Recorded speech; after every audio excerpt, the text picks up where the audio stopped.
कृष्ण भगवान के जन्म कहाँ भाई उहे भाव हो। ध्यान से सुनिए लोग।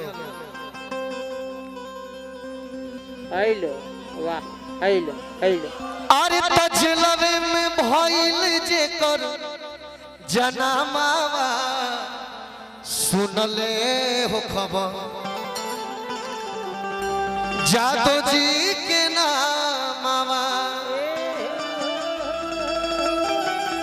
जो धनी हो जख्मी भैया कि जादो जी के नामावा हो। अरे जादो जी के नामावा साफ आज बदल लागत नहीं हो। अब कि जेलवे में भइल जे कर जनामावा सुनले हो खबर जादो जी के नामावा।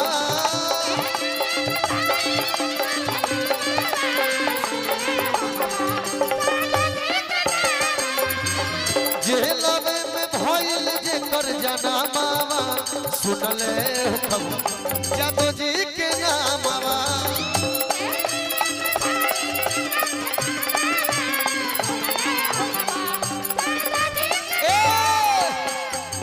रुको अब पापी कंस रहे जे कर मामावा।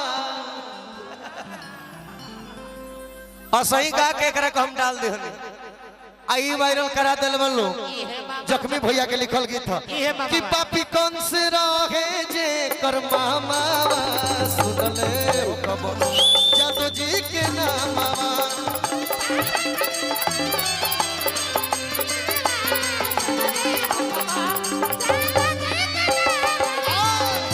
जेलवे में भइल जे कर जनामावा सुनले हो खबर जादो जी के नामावा।